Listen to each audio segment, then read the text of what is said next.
So, what we're talking about tonight is understanding child development.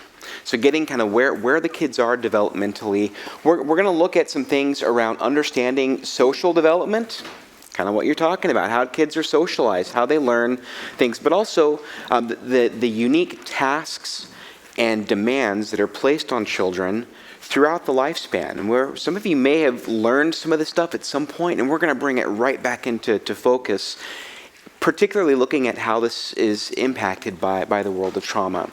We're also going to look at brain development, so social development and brain development, and we're going to look at some interventions, some things that we can do to maybe set some of those ground rules and help kids work through problem areas in ways that are helpful and that take into consideration where they are developmentally, socially, and also what's going on possibly with the trauma that they've experienced.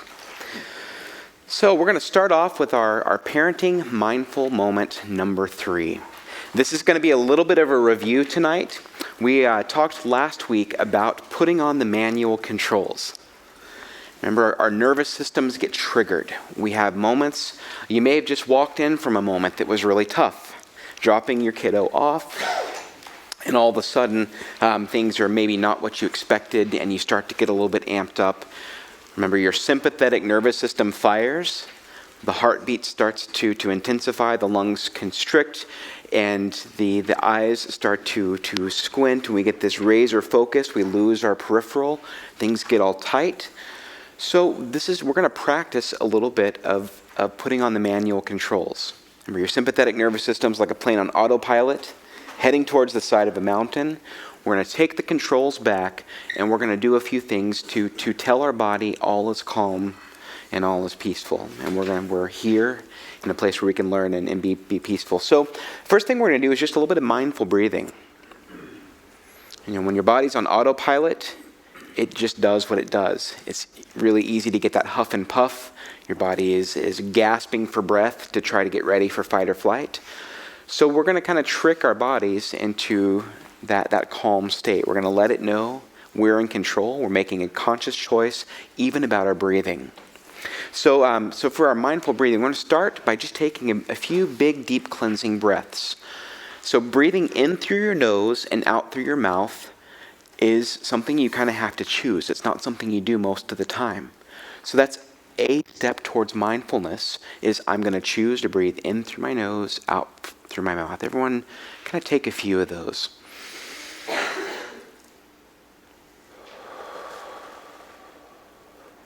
Nice. Do one more.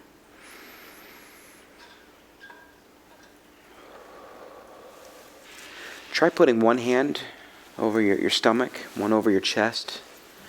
Feel your abdomen expand as you take a breath.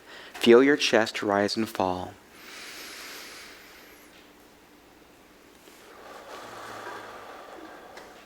Listen to the sound of your breathing.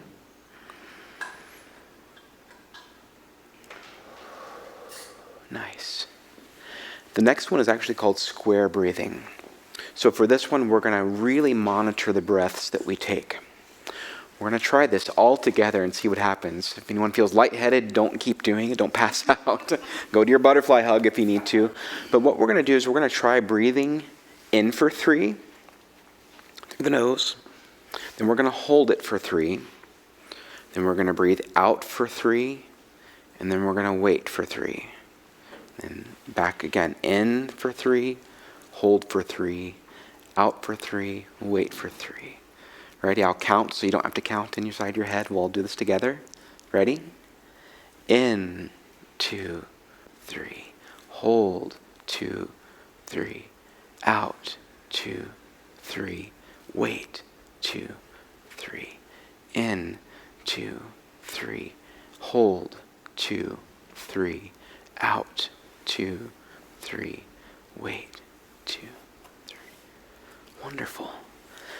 So just like when you mentioned the butterfly hug, this is something, it's a thought that you can use to intervene in the moment. Something you can go to if you're feeling stressed, if you're feeling upset, if you're feeling that sympathetic nervous system firing, ready to go to your breathing.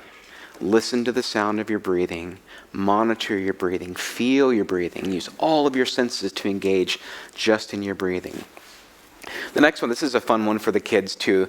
This is called star breathing. This comes from Conscious Discipline from Becky Bailey. This is just a really fun one where STAR stands for smile, take a breath, and relax. STAR.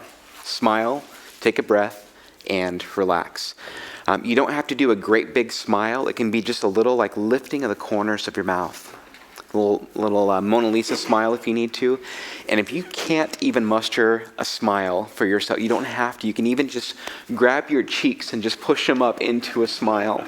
It's going to get those smile muscles happening, and it's going to send some messages to the rest of your body that things are going to be okay. It's going to kind of send that oxygen up to the green zone of your brain and get you in a good space to think. So everyone try that with me. I'm going to smile, take a breath, and relax. Awesome. Very good. That's especially if your kiddos really don't want to smile. They don't have to. You can just tell them, just push those cheeks up and get that air up into your brain. Good thing. Spreading the hand. We talked about this too. If you recognized, I'm in fight or flight. My sympathetic is firing. My fists are clenched. That is a mindful moment. You have realized I'm a little tipped over here. I'm a little out of my calm, regulated state. So even just spreading apart the hands. Everyone try that. Just spread your hands apart real nicely. You might even try just putting that hand over your heart. Just send some love to your heart. Take a big deep breath.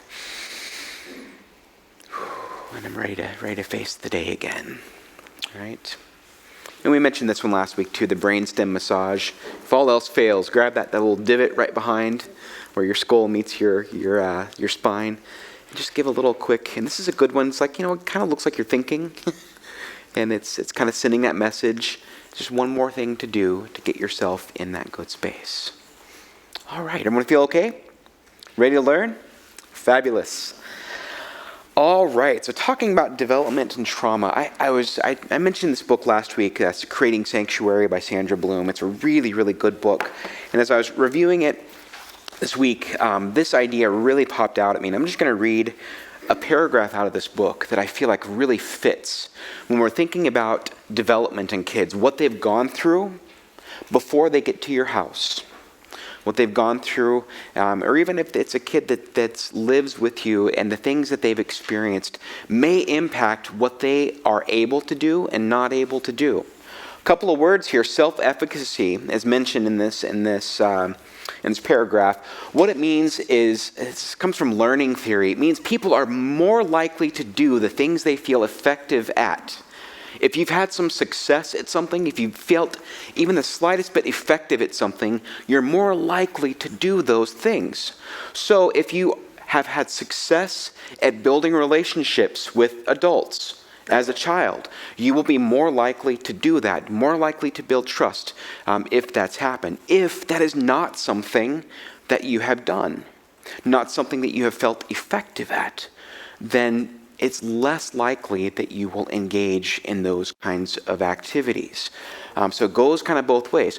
Also, if solving your problems, if what's been effective is falling on the floor, kicking and screaming, and that's what gets things happening, and for some kids that's been survival. For some kids that's all I know how to do. If that's all they know to do, they're more likely to try that because it's kind of in their repertoire, right? Learning to self-regulate may not be there. However, the first time they do it, the first time they walk through getting themselves regulated with you, they're building their self-efficacy. They're building that I can do it part of them that's in there. Now, learned helplessness is kind of the opposite of this. This is, people will not try to escape situations or experiences when they've found there to be no way to escape in the past.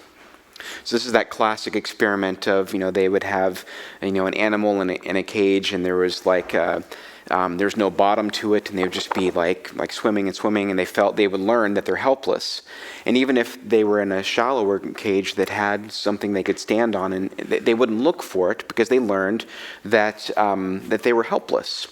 So same thing with kids. If they have not been able to escape horrific situations, that they've not been able to get out of situations that were harmful, sometimes they will stop trying to solve problems, stop trying to get out of those because of that idea of learned helplessness. So keep those words in mind as I read this to you.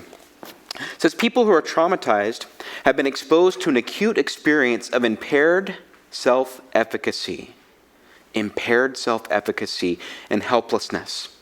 They were unable to prevent or terminate the traumatic experience. They had no control over what was happening to them. They were helpless.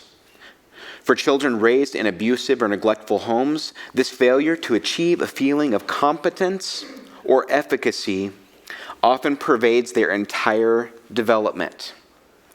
All of those developmental tasks that we're going to talk about tonight can be impacted by these things that they've experienced. Regardless of what they do, how hard they try to please, how fast they run away, how strenuously they try not to cry, nothing stops the abuse. As a result, they often give up any notion that they can affect the course of their lives in a positive way. Many children who are not physically or sexually abused are emotionally abused. Their sense of self-efficacy can be seriously undermined by disparaging comments and by ridiculing and humiliating statements from parents, teachers, schoolmates, and other caretakers. Did you catch that? So their idea of I can do it can be seriously negatively impacted, sometimes by purely ignorant statements, people not getting trauma, not understanding what's going on and making, well, why can't you do this like all the other, why can't you be more like your brother, why can't you, and it really starts to kind of steer them towards that learned helplessness. And we don't want that. We want to be the insightful ones, right? We want to be the parents who get what's going on here.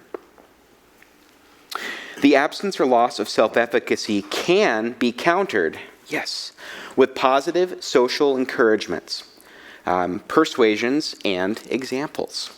Setting those examples.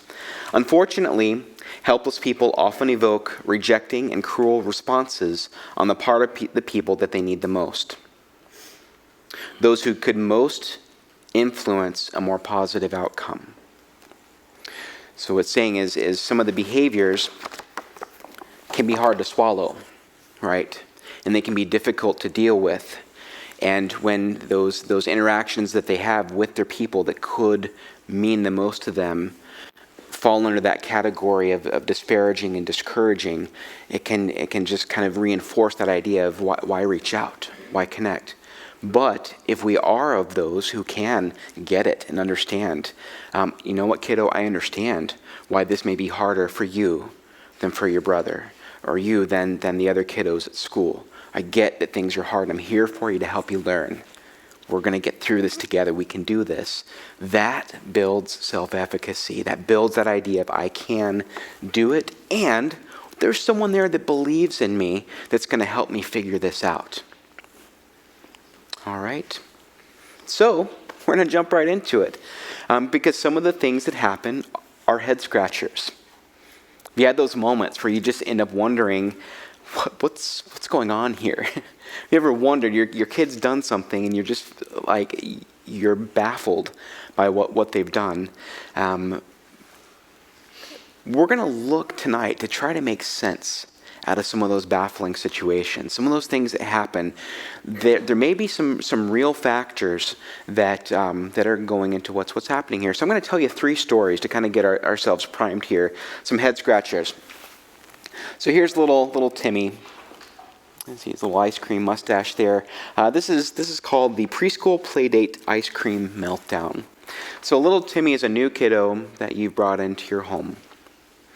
And he's preschool age, little guy. and he's enrolled in preschool now, and you've met the other parents, and you're trying to do all this kind of socialization sort of thing, and you've got this great idea. Let's take all the kiddos to the park.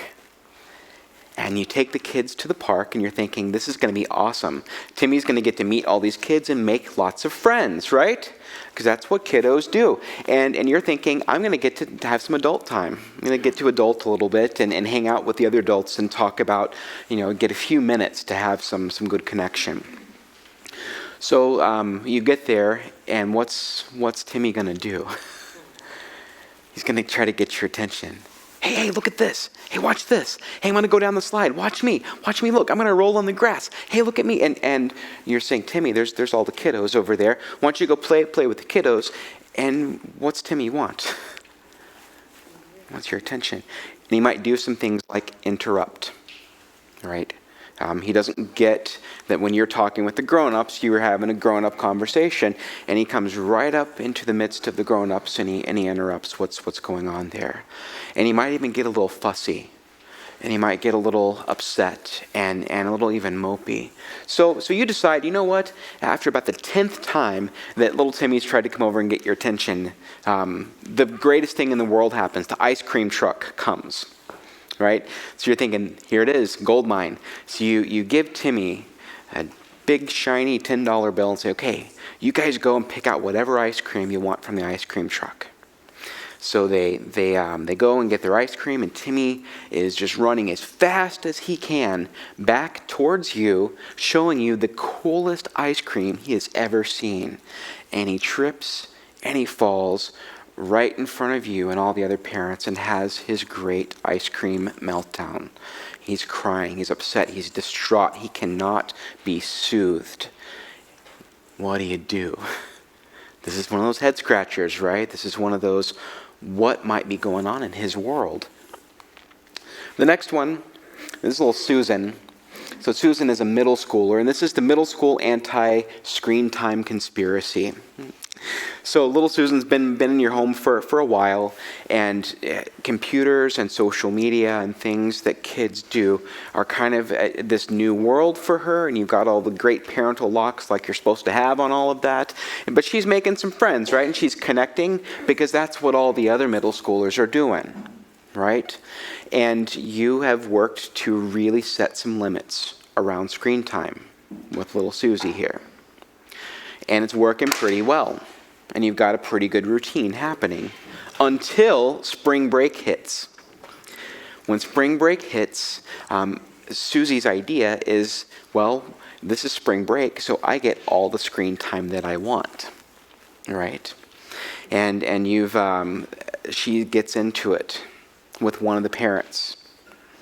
And then the other parent comes home for a quick break from work and is about to head back to work and sees just all kinds of chaos happening here and is met with little Susie with these huge tears. And she says, it's not fair. Everyone else in my entire school gets all the screen time that they want during spring break. And I'm stuck with these 2 lousy hours. Right? Head scratcher, what's happening? What's happening in Susie's world? And we could just jump right to what's logical, which is, the facts are, that's not true. But if we tried that, what's likely going to happen? Yeah, we're gonna get more emotion. So we're gonna see what's going on in Susie's world. Then we got John. John is older. He's a lot more independent. He's a kiddo who's in his teen years and has been around the block a lot. And he's doing great in a lot of ways. And he has earned a lot of trust, and he is starting to spread his wings in some really good ways. He's making some friends. And he's got a bike. Doesn't have a car, doesn't have a license, but he does have a bike, and he's able to ride his bike to and from friends' houses with the idea that he knows when curfew is. And when it's curfew time, he's got to be back. So this is the rage against the curfew.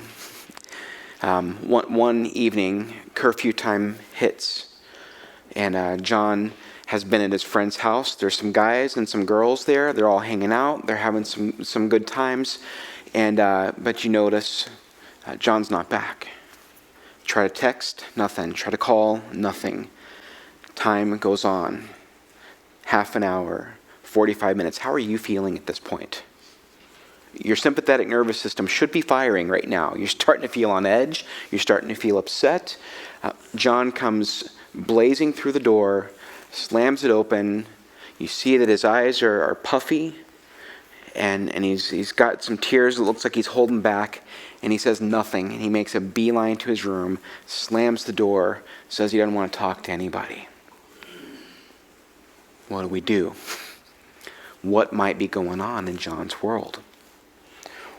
We're going to see if we can figure this out. Because right now, we're going to jump back to our stop model here. We are somewhere around here in all of these situations. With little Timmy, he's fallen, his ice cream is there. He's kind of making a scene in front of you and all the other parents. You might have some feelings going on around, how am I looking to these other folks? What's going on? How do I get this to stop?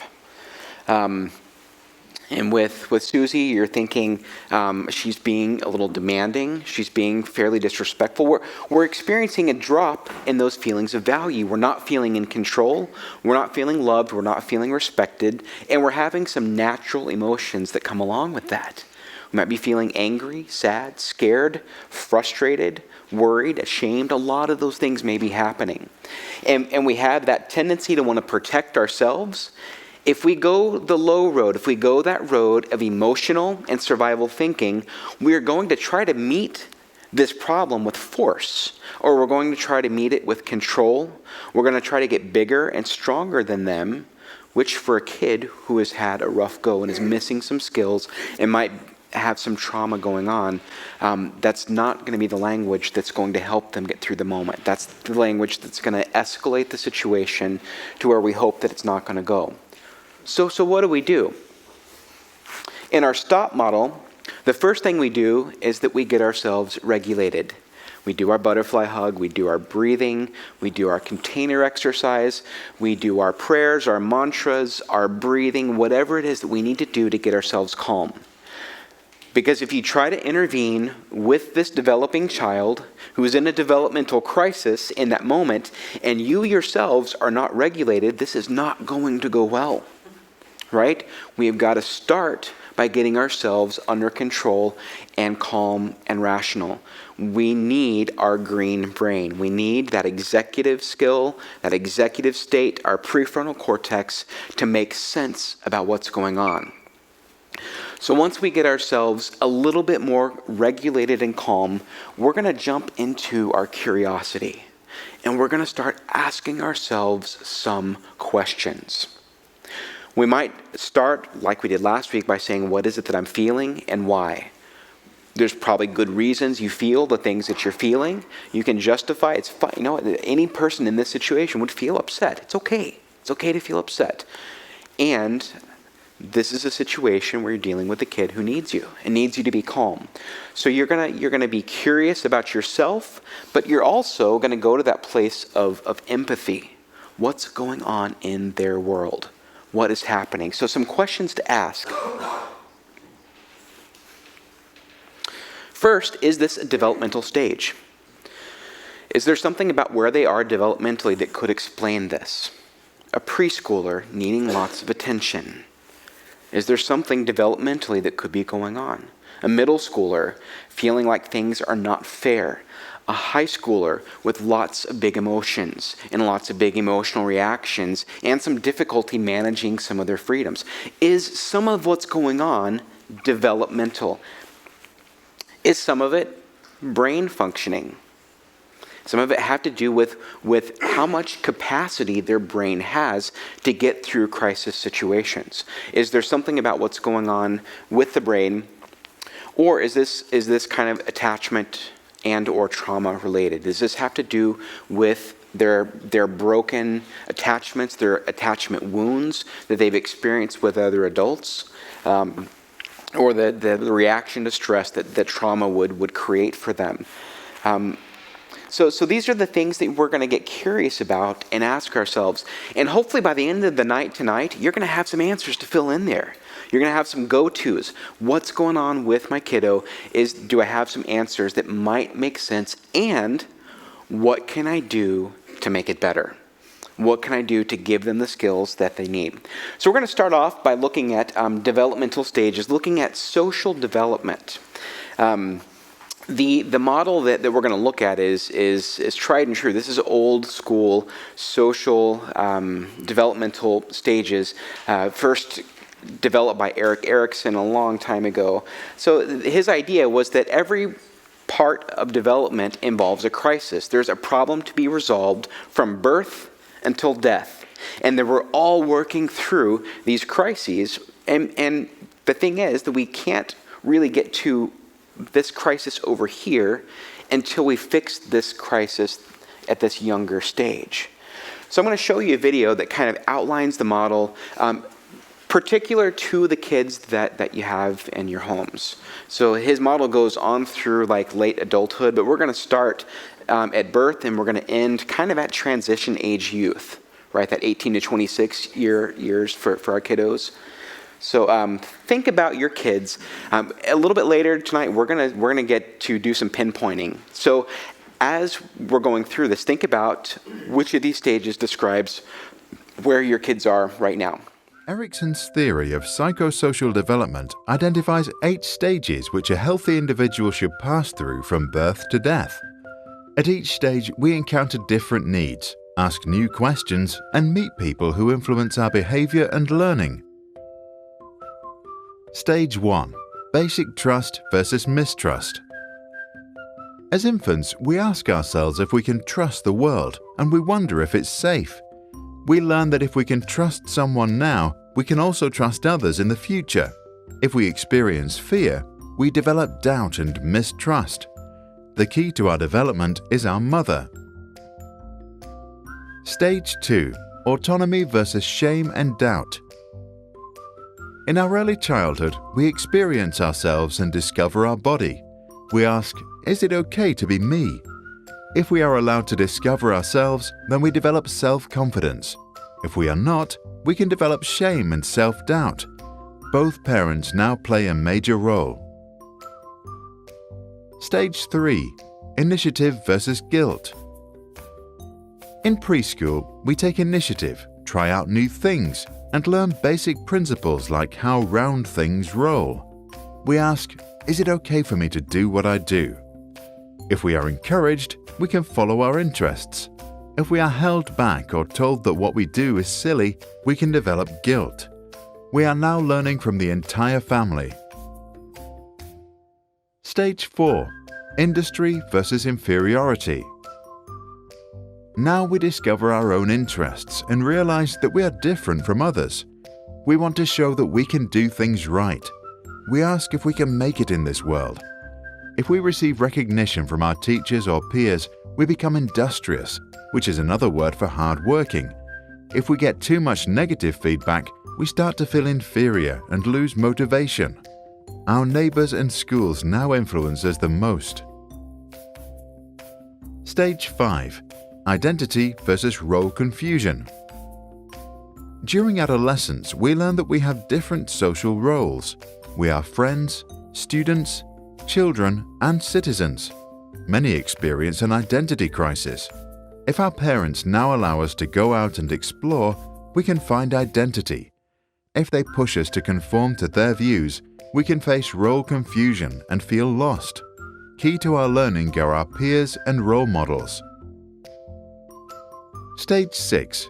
Intimacy versus isolation. As young adults, we slowly understand who we are, and we start to let go of the relationships we had built earlier in order to fit in. We ask ourselves if we can love. If we can make a long-term commitment, we are confident and happy. If we cannot form intimate relationships, we might end up feeling isolated and lonely. Our friends and partners are now central to our development. See what a hard job growing up is? When you really take a look at it, our kids are working all the time. Just regular, normal, old-fashioned development is hard. Learning all those things, learning trust, learning autonomy, initiative, industry, identity, intimacy, all of those things take a lot of hard work. Now think about pouring a little bit of trauma on top of that. And think about when children are going through these crises, if trauma may have happened at that time, how it might make that crisis 10 times more difficult, at least. So the first job, our babies, 0 to 2, their first thing that they're asking themselves, the skill that they're learning is, can I trust? Now, even, I've heard some people saying that they like to foster or adopt even babies right out of the hospital. Even if you bring a baby into your home right out of the hospital, they are still working through that developmental crisis. And for 9 months, they have been hearing their mother's sounds. Voice, heartbeat, heart rate, sounds of the environment around them, other people. And sometimes those sounds are abrupt and they're hard to deal with. Sometimes they're just fine. But then you enter the world, and even if you're taken straight from the hospital to someone else's homes, there's all new sounds and all new experiences that are happening, even if they come right into your home from there. So already, trust versus mistrust, the birth experience has shown them the entire world can change like that, right? So if it can change that drastically and that point to your home, it starts that process of logic of life could change anytime, anywhere, at any given moment. And I have no say-so at all. And think about babies 0 to 2 who maybe have been in and out of homes, and multiple placements, and all of those sorts of things happen. Their idea of who do I trust, who is familiar, and who is not, changes every single time they're in a new placement and a new home. So it's hard. That's a hard skill to learn when there's been some trauma that's experienced there. The autonomy, the 2 to 3-year-olds or toddlers, fun ones, man, these little guys just bump around and life is magical and great. But that idea of can I do it myself?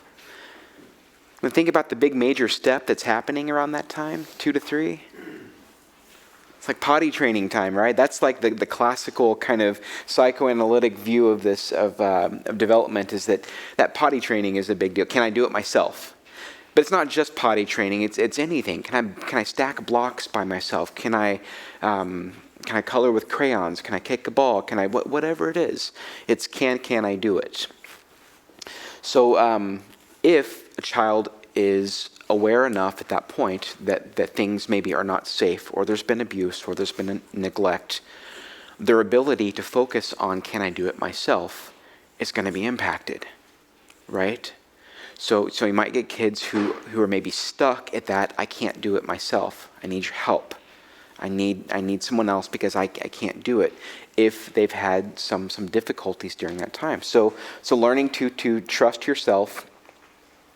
Then can I make my own choices? The 4 to 5-year-olds, as they're kind of like going into the school age years, and they're noticing their peers, and they're noticing the play activities, and can they take initiative, or do they feel that kind of self-guilt? And think about a child whose life has taught them that they don't get to make their own choices, right? Choices get made for them, and they just have to deal with it. Can you see how that might impact a child's ability to feel that sense of autonomy, that sense of initiative? Can I make my own choices? Then our really getting into the school age years, kind of those elementary age, am I skilled? Industry versus inferiority. Can I play soccer? Can I color pictures? Can I learn to spell, learn to read? If there's been a lot of trauma that's happened, there's been delays in these areas because of that, it doesn't change the fact that they're around their peers. And they see sometimes that their peers are maybe able to do things that they're not able to do.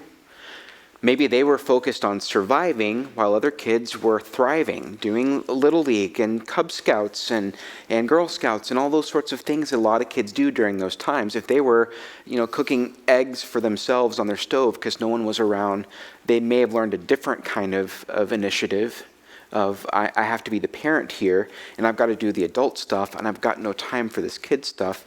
It gets a little bit out of sync. Then the question they ask in those adolescent years, identity versus role confusion, is, do I know who I am? I think about kids who have had life disruptions, who maybe have had difficulty with parents. Maybe they have that relational trauma, and the person that they came from was a source of trauma. And they might start asking themselves some questions about, what does that mean about me? Who am I? Even things like, I'm a therapist, I'm a counselor, I work with kids, and I see kids a lot, and a lot of kids who have been in foster care, but even like going to therapy sometimes, it's like it can be a little stigmatizing. Kids, sometimes they don't want to be different, they just want to fit in. And so being sensitive around what is the situation like for them, and it's that tough balance of, I want to do what's good for them. And like I said, this is what I do, so I'm a great fan of therapy and counseling, but I also understand that sometimes it can be hard, and it can cause them to ask them some tough questions about who they are. And then even just that idea of connecting with others. Especially if you have teens in your home, or those kind of transition age kiddos who are starting to launch, a lot of times we'll revisit some of those old attachment wounds. What does that mean about me? My parents weren't able to parent me. Am I going to be able to parent? Am I going to be able to make it work? Or are some of those things that I might experience too? So think about this. These are hard enough jobs as it is. Getting into the mind of the child, understanding the world of the other, understanding what is happening in their world, may be really helpful when you're working through problems with your kids. This is a great place to go to in your stop model moment. Get yourself calm and regulated. Once you've done your self-regulation and your curiosity about yourself, go into the curiosity about your child. And we're going to do that right now. What I want you to do is get in groups of 2 or 4, so it can be folks around you or people that you parent with. What I want you to do is kind of look at these things right here and try to do a little bit of assessment there. Think about, the first question is, what stage is your child in now? And don't look at those numbers, those ages, as hard guidelines. Don't say, well, my kid's 11, so they've got to be here. Think about where they might be developmentally. They might be 11, but they might still be working on, can I feel safe? So try to do a little bit of assessment of, where do you feel, what developmental crisis do you think your kid's working on? And the second thing is, what are some tasks that they might have missed or currently find very challenging? What are some things that might be really, really hard for them? So take a few minutes here, pair up with some people around you if you'd like, and see if you can do some little assessment work with your kiddo.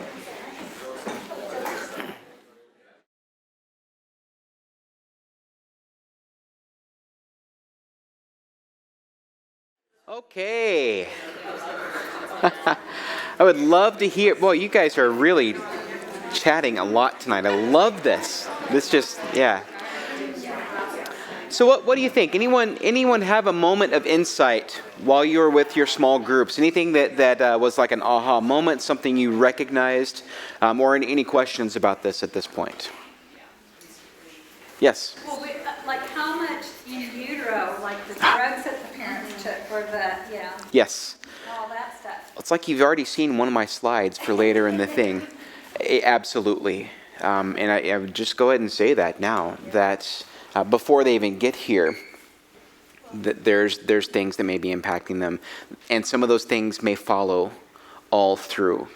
Particularly things like, the most research that's been done is, because, alcohol has been part of our culture forever, it's got most of the research on it. And so the things around the fetal alcohol spectrum of disorders is what they're calling it now. It's every bit along that spectrum where alcohol has impacted a baby prenatally, can impact things like communication skills, ability to learn, ability to focus, ability to connect socially. So yeah, you may have to ask yourself some of those questions as well. Even after they're born. Deprivation, diet, things that if there's been neglect, malnutrition, the myelin sheaths in the brain that coat those neurons that help us have good functioning, good ability to think clearly, and our thoughts are moving at the right rate of speed. If we don't have certain omega-3 fatty acids and those good fats that help build those myelin sheaths, it doesn't happen. And you might get a good neurologically based ADHD, difficulty focusing, paying attention, because of a lack of brain myelination. That's not the only reason that happens, but it is certainly there's been some studies that talk about how that myelination is so important. So yeah, prenatally, early childhood stuff, yeah. I have a 14-year-old with autism, and so some, Sure. I don't know if it's trauma or just him rocking out with his autism out. Yes. Like it's hard to juggle. It sure can be, absolutely.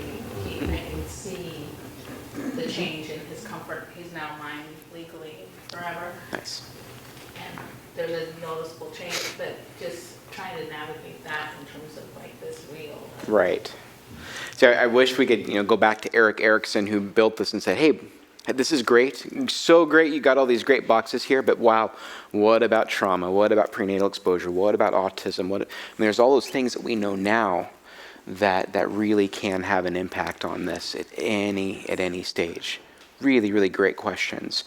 And there's the underdeveloped part of this, and there's also the overdeveloped part as well. Kids that are maybe a little too advanced. Kids who have that parentification that have happened where when they should have been working on this stuff down here, they're way over to those adult realms. And so they might have missed certain really key parts of their development. And they may be jumping and they don't even know trust and mistrust, and they're already taking care of themselves. Do you see how that could impact a person's attachment style?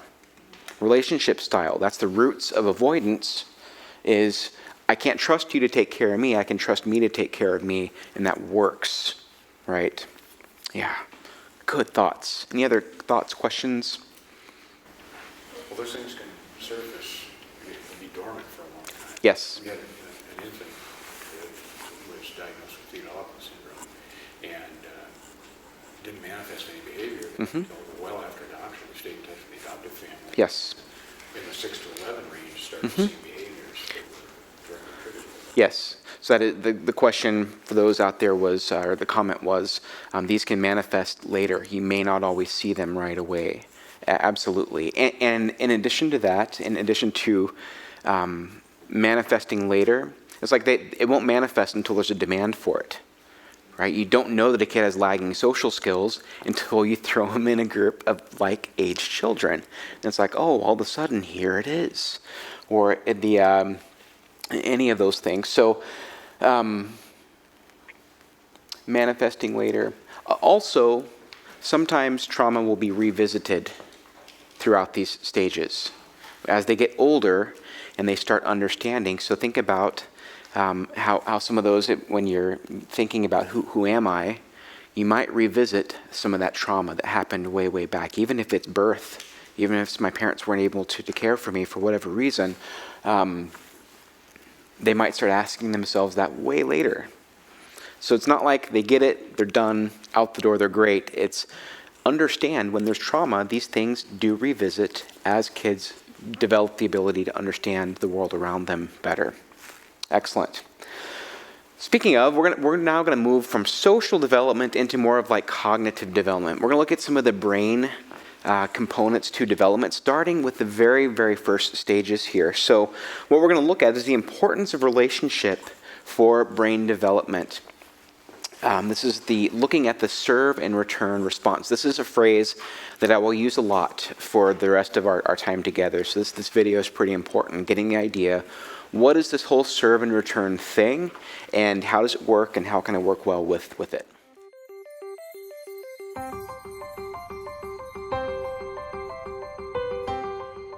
The key to forming strong brain architecture is what's known as serve and return interaction with adults. In this developmental game, new neural connections form in the brain as young children instinctively serve through babbling, facial expressions, and gestures. and adults return the serve, responding in a very directed, meaningful way. It starts very early in life, when a baby coos and the adult interacts and directs the baby's attention to a face or hand. This interaction forms the foundation of brain architecture upon which all future development will be built. It helps create neural connections between all the different areas of the brain, building the emotional and cognitive skills children need in life. For example, here's how it works for literacy and language skills. When the baby sees an object, the adult says its name. This makes connections in the baby's brain between particular sounds and their corresponding objects. Later, adults show young children that those objects and sounds can also be represented by marks on a page. With continued support from adults, children then learn how to decipher writing and eventually to write themselves. Each stage builds on what came before. Ensuring that children have adult caregivers who consistently engage in serve and return interaction, beginning in infancy, builds a foundation in the brain for all the learning, behavior, and health that follow.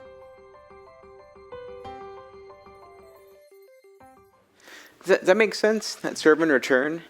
I mean, you see that this is something that is exhibited from the very first moments of life. You know, a baby is born in the world looking for someone looking back for them.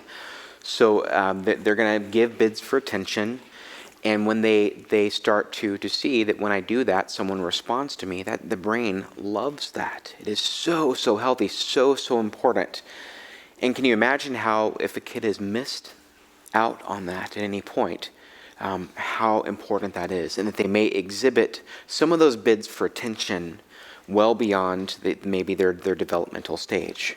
So when a kid is looking like they're being very needy or asking for a lot of attention, seeking a lot of attention, it may be because they missed out on that, and their brain needs that in order to grow well.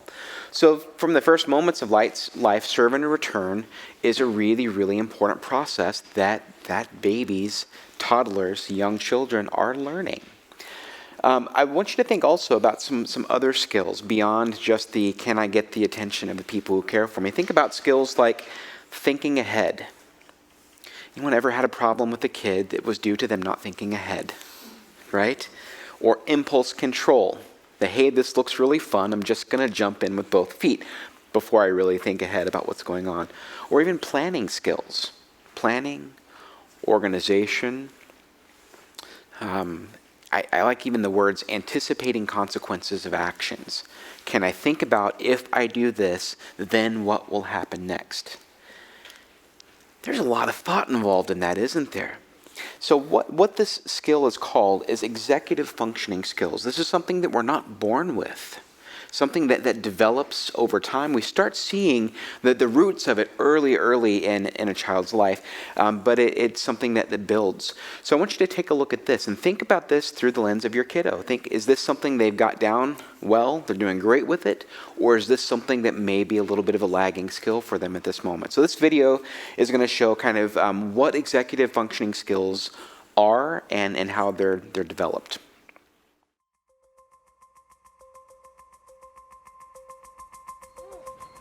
Science tells us that brains, minds, are built, not born. And at the center of this dynamic architecture are a set of skills called executive function and self-regulation. Children's self-regulation and executive function are key ingredients in their lifetime performance. It's not just about learning language or learning numbers or learning colors. We have to be able to work effectively with others, with distractions, with multiple demands. These actually are skills that contribute to the productivity of the American workforce. Just look at your shapes. What should you have done next? Educators, I think, are looking for just this sort of thing. And when we describe what we mean by executive function, they say, yes, that's it. That's exactly, the problem. These kids, they can tell me these rules, but they can't actually use them. What's this? A toolbox. A toolbox. What is executive function? The safety goggles. Safety safety goggles. Probably the best way to think about it is sort of like an air traffic control system in the brain. Just like an air traffic control system has to manage lots of airplanes going on lots of runways and really exquisite timing and so on, a child has to manage a lot of information and avoid distractions. We really think of it as involving working memory and inhibitory control and mental flexibility. Take a situation where a child is having to take turns. So first of all, the child has to have inhibitory control. The child has to be able to stop whatever he or she is doing and let the other child take a turn. Cute. But when it's your turn again, you also have to remember what it is you're supposed to be doing. So that pulls on working memory. If the children who are taking the turns after you do something unpredictable, you have to be able to adjust what you're going to do next. And that requires mental flexibility. Children who are struggling with these capacities often look like children who just aren't paying attention, or children who are deliberately not controlling themselves. If you don't have self-regulation, you act out and the teacher puts you in timeout, and so then you miss part of the learning that's going on, and then you are more upset because you're behind, and so you act out, and so you get this downward spiral. How does executive function develop? 7 and plus 4. In little children, and even in the infant and toddler years, you begin to see the roots of executive functioning skills. What's going on in our brains is unbelievably intricate and complicated. The prefrontal cortex, or the front third of the brain, is important for executive function. But it's more than just prefrontal cortex. This region doesn't act alone. It's involved in controlling your behavior through its interactions with all other parts of the brain. The brain goes from a situation where you've got nearest neurons communicating very strongly with each other and ignoring the rest of the brain, to these widespread networks that are connecting these different areas. Executive function changes over the life course. It improves radically over the first few years. I got a match prime. It continues to improve throughout adolescence. It's not until early adulthood that you have the adult-type networks that are very strongly activated that connect different brain regions together. Let's take notes. Also, we believe that executive functions can be trained. It's just like going to the gym. So the more you practice in these areas, the stronger the capacity is likely to become, because you're hoping to strengthen those neural connections. You're at 24. Slowly but surely, you're going to be able to step back, and that child's going to go into the world with these skills where they can get along with other people, change rules, and they can be flexible, and they can accomplish new things, and they're unafraid. I got bit by my dog in my arm. Oh dear. If we don't learn these skills during the childhood and adolescent years when they're coming online, we are really ill-equipped as an adult to hold a job, to maintain a marriage, to raise children, to get along with each other, to basically be part of a civil society. You're okay.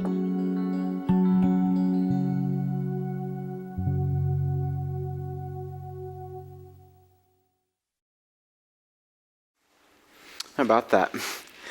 So a lot is happening in those years, isn't there? I mean, there's one thing is understanding this may be a lagging skill, this executive functioning thing. Taking it a step further and understanding, wow, if they've never had anyone to show them that this is how you plan, organize, think ahead, it can be really difficult. And if we just expect them to just get it, like if we just get louder or set more consequences, they're just going to all of a sudden have this executive functioning skill just magically appear. We're kind of deluding ourselves, right? So it starts with understanding that for lots of good reasons, it may be missing. In our younger kids, developmentally, it's missing.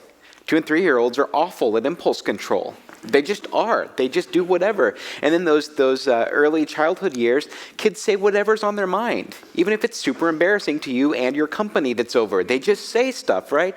So being able to think ahead, judge those sorts of situations, plan, organize, part of that is developmental. But part of it also, there are some learned skills that are there. So when you're talking about structure and setting firm sorts of guidelines around things and showing them, but also understanding that they may not know how to do this. And just a punishment or a consequence won't make it magically appear. We need to step with them and show them and teach them how this stuff is done. So just for a moment, we're going to talk about teens. So we talked about kind of the earliest parts of development in the brain. We talked about kind of those pre-adolescent years of executive functioning skills developing. Teenagers. Got some head scratchers? All right. When I just say the word teenager, you're all smiling right now. So I know you're thinking something. What comes to mind as I say the word teenager? Adjectives. Many adults. Many adults. Rebellious. Raging hormones. Raging hormones. The hormone monster, right? Don't. Now, you're giving them a little credit there, because a lot of people say they don't care about the rules, right? But not understanding the rules, yeah, generous, but yeah, independence, for sure. And that kind of natural pushing against the grain. Hold on, I'm going to show you a very fast video. She talks really fast because I think she's kind of gearing this towards a brain that is in those years.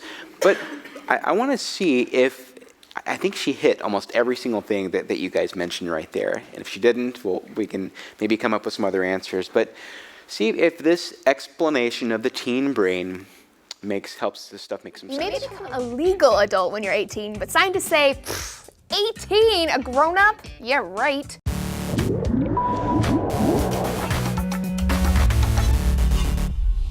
Hey everyone, Lacey Green here for D News. Question, when does someone grow up? It's a philosophical question. It could have to do with the life experiences someone has and the wisdom they gain from those experiences.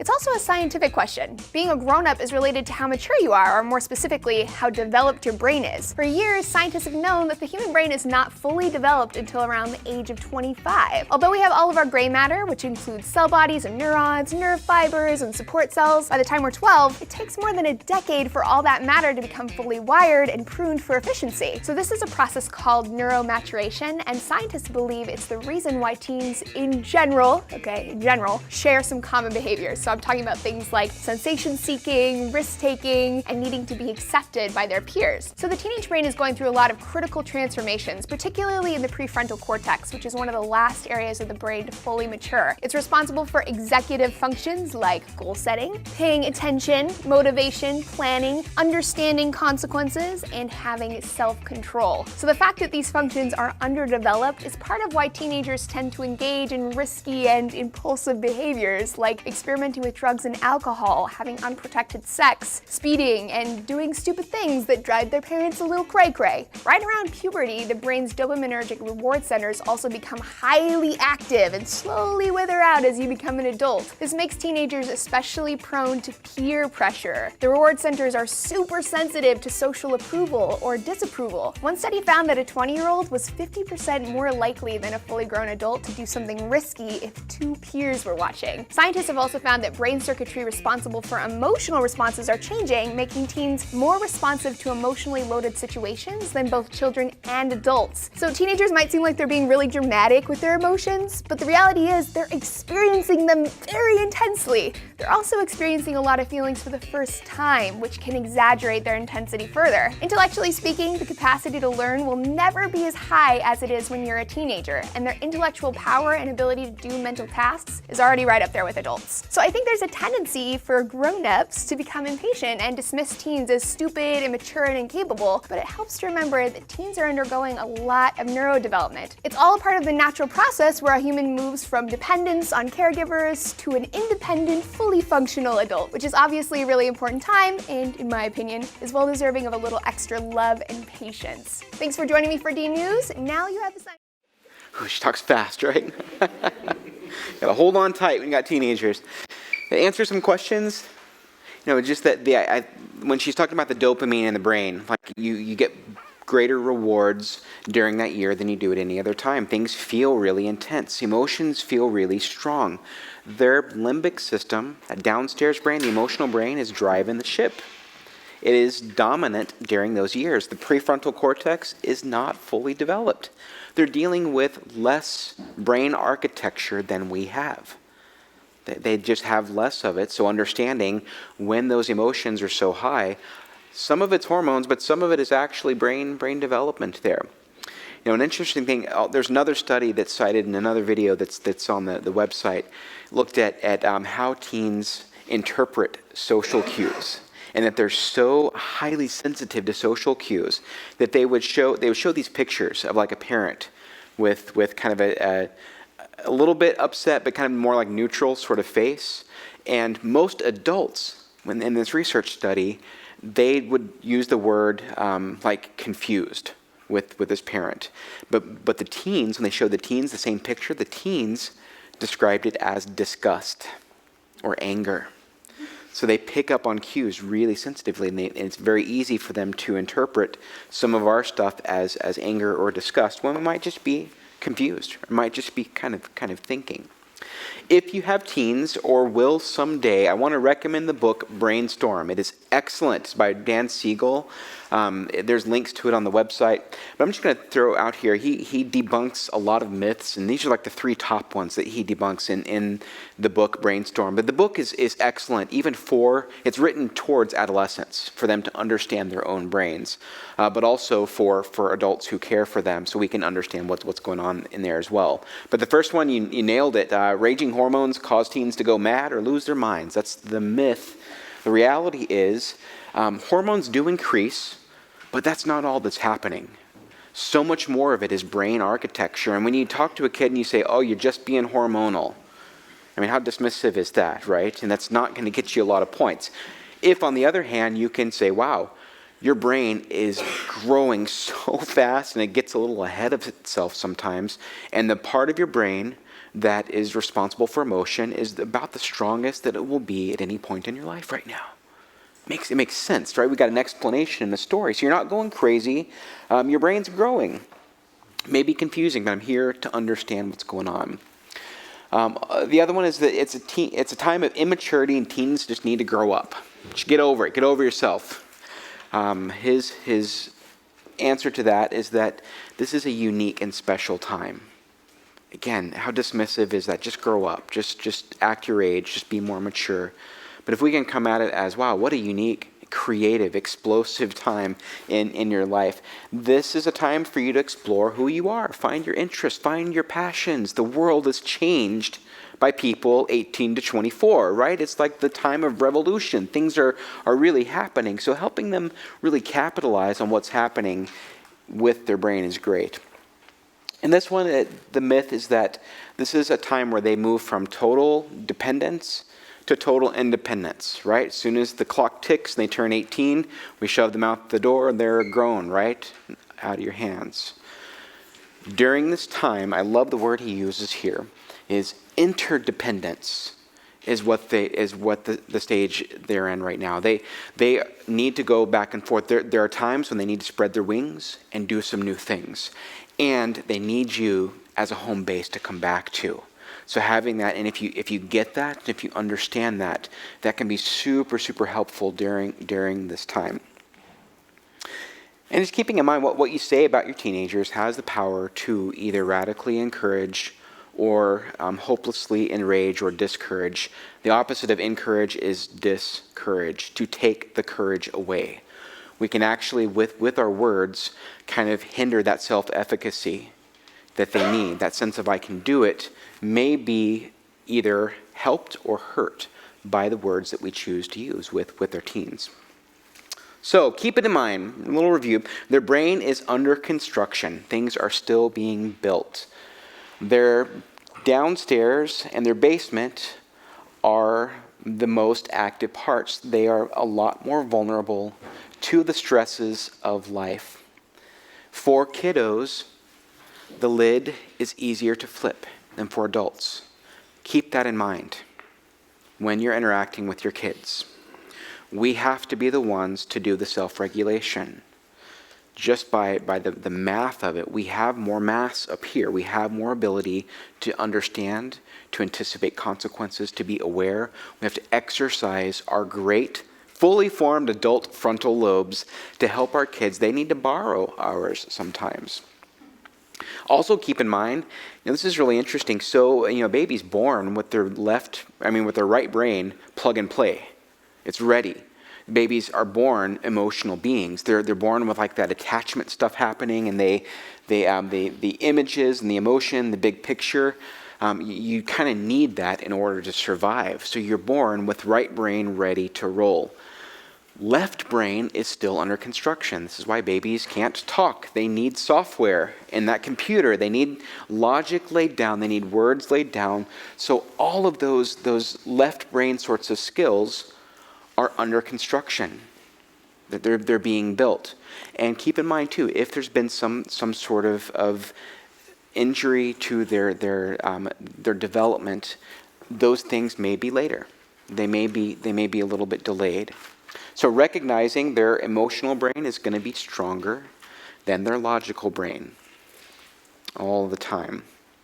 And think about those brain states, right? The green brain, it's not fully formed. It needs logic. It needs help problem solving. For our kiddos, their green brain is begging, help me to learn. Please help me learn. If you expect that they just know it or are going to get it magically, it's not going to help. Their green brain is under development. You're there to help that part of it grow. Their emotional brain is strong, it's dominant, but it's also very, very vulnerable to insult. Especially for kiddos. If they got less up top, they got more down below.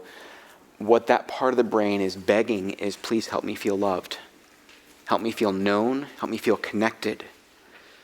And think about this, even just being here tonight and understanding a little bit more about how hard it is to go through these developmental stages, that's going to give you some empathy, right? You're going to be able to say, I get you.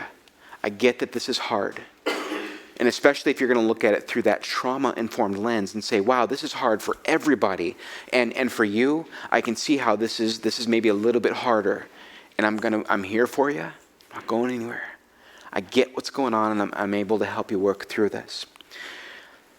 Then our red brains, especially in our kiddos who have been traumatized, is highly, highly reactive. Those automatic reactions, those 0 to 60 in 2 seconds, those tantrums or those fits or those, the going right to the physical aggression really, really quick sometimes is an ingrained survival response that takes a lot of work and a lot of time to change.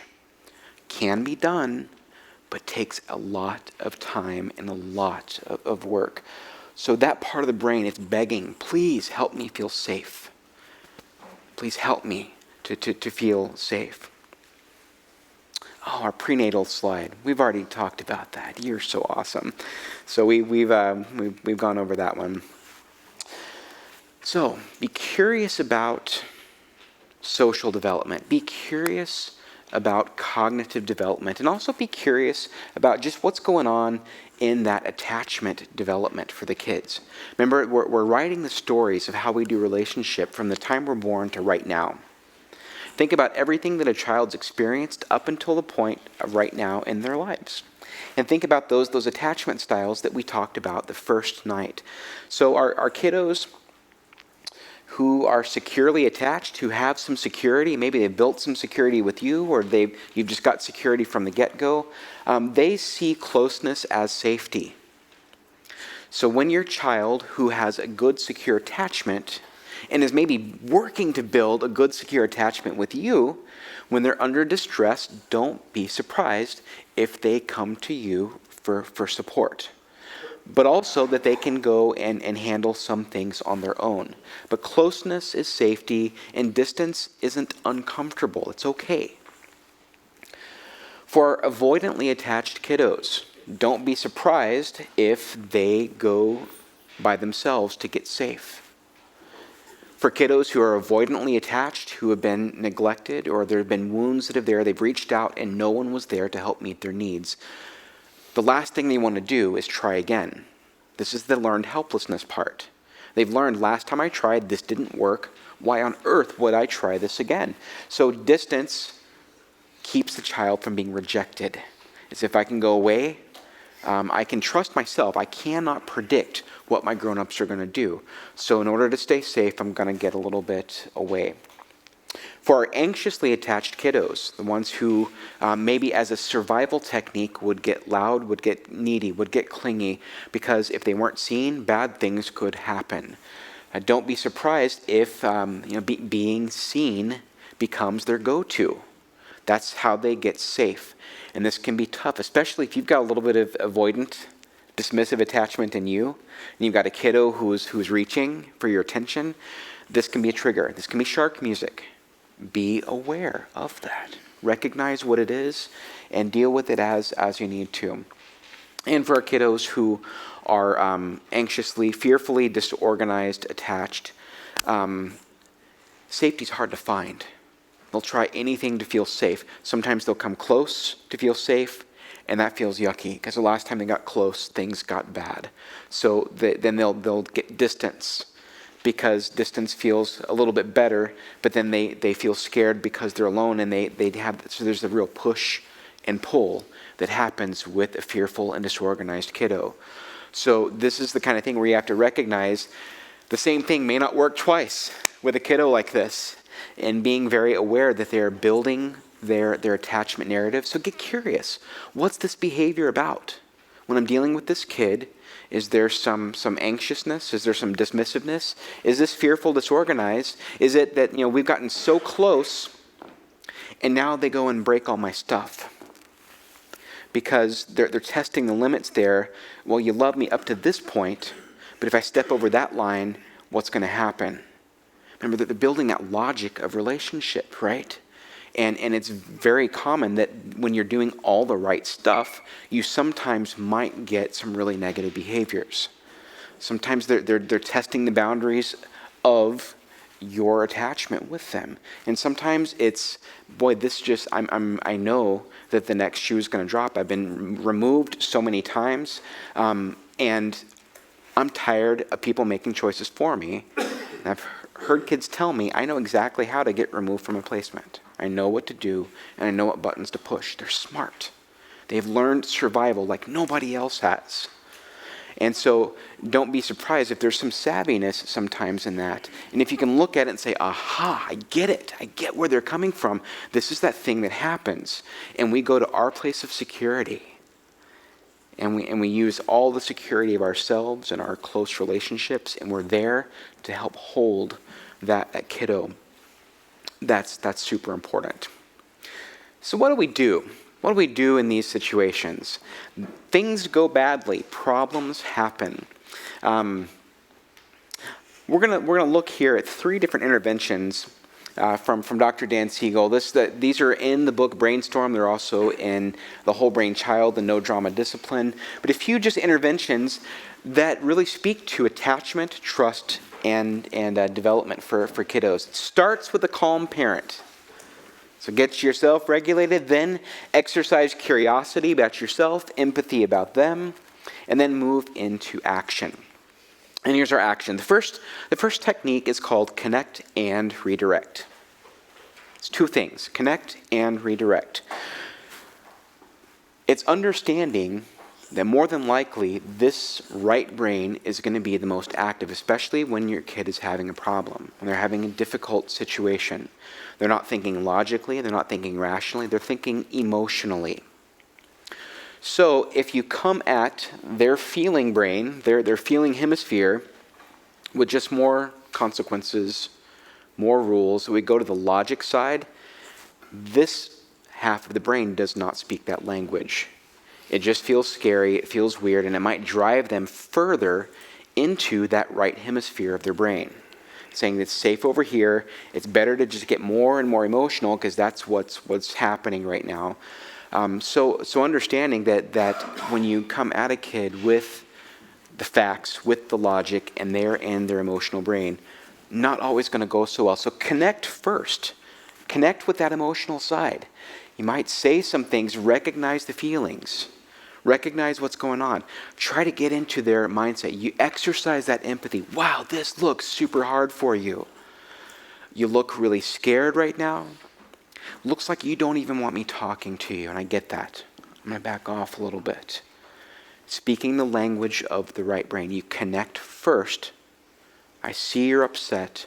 I see what's happening here. You look so sad. You look so angry with what's going on right here. When that right brain is connected with, it starts to kind of calm and starts to de-escalate and starts to soothe. And then you go to the redirect. All of this feeling is true, and it's still not okay to hurt your sister or to punch me, right? I hear this, and this is true. So that helps build the logic on their side, their left brain, but they're not going to get it until the right brain is felt first. The next one is engage, don't enrage. Look how snappy these are. It's just easy to remember. Connect and redirect. Engage, don't enrage. This is when you recognize a flipped lid. When you see my kid is they're not in their thinking brain, they are in their feeling brain. They may be down in the downstairs, and they may be fight or flight. Especially if they're fight or flight. What we're going to have to do is engage instead of enrage.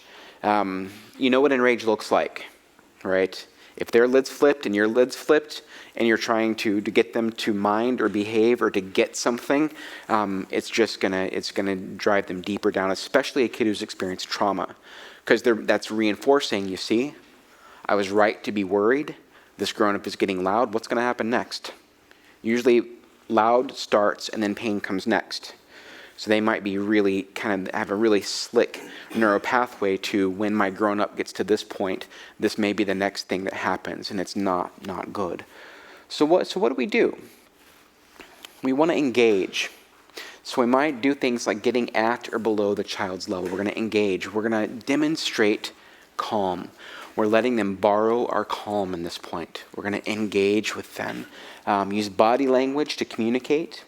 Connect with emotion. Hear their story. Hear what's going on for them. So getting right down in this really non-threatening posture. I'm vulnerable, because you might get hit if you're down here also. But what a vulnerable place that is. Of like, look, my hands are not in fists. My hands are spread apart. I'm good. And I want to hear what's going on for you. And that eye contact can be really powerful too. If it's that sympathetic nervous system, like razor focus, squinty-eyed, that's not so good, right? But if we can get ourselves calmed and regulated and give them kind eyes, let them know, hey kid, I'm here for you. I'm here to listen. I see you're upset. Tell me what's going on. I'm here for you. Becky Bailey in the Conscious Discipline had this thing she called joy juice. Of when you give kids kind eyes, it does something really cool neurobiologically. You get dopamine, that good feeling, right? You get oxytocin, which is that attachment hormone, and you even get endorphins, painkillers, just by giving someone kind eyes. You ever had that when someone just looks at you and gets you, and you're like, oh, you just kind of melt? I mean, it physically takes pain away, giving someone kind eyes. It physically helps the mood shift and that connection happen more. So being in that space, engage, don't enrage. And the last one is name it to tame it. If you can name the feeling, especially for you as an adult, if you can name it, you're in your green brain because you know the word for it. But for kiddos, you might have to kind of walk them through it. So use words to describe their feelings, kind of becoming the narrator of the situation. Use this one with a grain of salt, because if you recognize that you're trying this and you're trying to say, oh, looks like you're really upset because this, and this, and they start to escalate, then, try a different one. Connect or redirect. Ooh, looks like you're not wanting me to really talk like that right now. Back off. I've had some kids even tell me, stop doing that thing, Corey, where you tell me my feelings. I don't want to hear it. I'm like, gotcha. I'm bugging the daylights out of you right now. I'm going to back off a little bit. But being the narrator, narrate their experience, it helps them connect right and left hemisphere, upstairs and downstairs. This is an integrative process when you name it to tame it. So they borrow your calm. They're using your language, your logic. You can put two and two together. You're upset because this. You dropped your ice cream, and now you're feeling really upset. You've given them a word to describe the situation, and you're telling them it makes sense that they're having a feeling right now. Pretty good stuff. Also, just getting good night's sleep is a good intervention for the developing child. In between 9 to 10 hours, there's a great study I'll send you out in the email this week that I think it was UCLA put out about kids and sleep and how important it is. So we're running a little short on time, so I'm gonna give you this one to take home with you. This activity on page 26. What I want you to do is think about what your kids need right now developmentally. What is it that's going to help them out? So is it some serve and return that they need? Did they miss that and they really need some of that no matter how old they are? Or is it, that they're in that executive functioning development stage and they might need you to help with learning to predict and organize and plan and think ahead?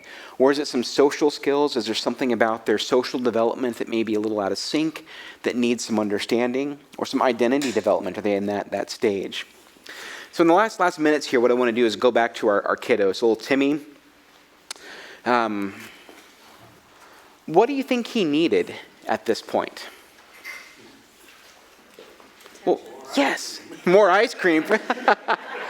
Yes, more ice cream, and whoever said over here, attention. He needed that serve and return is what he needed. He was begging for it the whole time. And if we are the ones who can recognize, aha, this is what you need.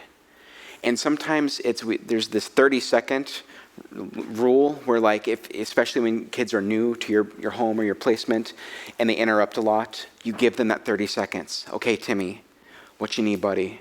And you tell your other adult that you're talking to, hang on just a minute, my kiddo needs something. And you hear what they are saying. And then you go back and you explain to that adult, hey, we're really working this attachment thing right now. They've got some wounds in how they do relationship, and what they need right now is the serve and return thing. We're working on that. We're going to get to the anticipating consequences and the social skills around it's not okay to interrupt. We're going to get to that eventually, but we're going to take them where they are developmentally right now. So if we do that, we give him his 30 seconds, we help him out, and we see him when he's dropped his ice cream, and we wrap him up and we say, I'm here for you, kiddo. And we give him that moment. What have we taught him about relationship? You can count on it. It's predictable. It's there. For little Susie, she was probably working on some kind of teen brain sort of stuff, some it's not fair. She was in her limbic system, right? That part of her brain and that right hemisphere that says this isn't fair was the most true thing to her that there could have been. What did she need right then was maybe some connect and redirect. I hear ya. Or some name and detainment. Wow, you feel really left out right now. You feel like all the other kids are getting all the screen time that they want and you get nothing. And you feel left out and it feels super unfair right now. And when little Susie heard that, this is a true story, heard her tears dried up. She's like, yes, that's exactly what I feel. That's exactly what's going on. Then the dad steps to little Susie and says, well, look, I bet you there's something we can do to figure this out. I don't know if we can do it right now, but we're going to get to it. And little Susie went back inside, and the mom called the dad later and said, what did you say to this kid? She has been so wonderful, like the rest of the day, like we feel so close and things are feeling really good. It took a little bit of serve and return, a little bit of name entertainment and connect to redirect. And with John, he was in that teen brain. He experienced his very first social rejection. His girlfriend broke up with him when he was over at the house. And so they did this study, and they looked at social rejection in the brain. And there's a part of the brain that registers that kind of distance between me and you socially. And they said that when you experience social rejection, it registers in the brain just like being stabbed, like being physically assaulted. It's incredible. So he's crushed. And he didn't want you to see him crying. And he was talking to his friends, and they were coaching him through and trying to help him because he was in that stage developmentally where his peers were super important. And so they were there for him, and they were there to connect And so understanding, wow, that's where you are, I get it. And you're really working this, and I'm here for you. And I get you're in that teen brain state right now, and it makes all the sense in the world why you feel what you feel. And I'm here for you. We may still need to work some things out. We may still need to work on some of these rules and some of the structure, but I get why you're doing what you're doing. Now, someone from Crestwell sent in a really good question a little while ago about what do we do with kids who've experienced trauma and are dealing with a broken system? And those of you who are dealing and caring for kids in foster care get what they're saying, and that some of these things that they experience just through walking through the system can feel re-traumatizing for some of the kiddos. And what my quick answer to that is, you get to be an advocate, right? And even just knowing the knowledge that you know and doing more research and finding out more of these things about what your kids need and having some of the language. You can say, wow, I watched this video from the Harvard study on the developing child, and I get that this is really important for my kiddo right now. So being an advocate, I think, is really, really important for your kiddos within the system, being able to be a voice that advocates. But even more than that, there's some things that you can't advocate through and some things that you can't change even if you would have liked to. Being the understanding person that helps them deal with the problem that is. Not the problem that should be, but the problem that is. And being there to help them walk through that, and having a person in their life that gets them and gets how hard a lot of this is, goes an extremely long way. And no matter what the system or whatever anything teaches them, or just the unfairness of a lot of aspects of life, you're able to teach them something different and demonstrate something that's really, really powerful that they get to take with them no matter what life throws at them. So keep this stuff in mind. Think about your attachment. Think about development. Think about the brain with your kiddos in your home. See if you can come up with some examples this week. See if you can see into the world of what's going on for them. Next week, we're going to take it a step deeper into trauma, looking at the real effects of trauma and some more interventions for how to heal some of the effects of trauma that have happened. Thank you so much for being here. We'll catch you next week.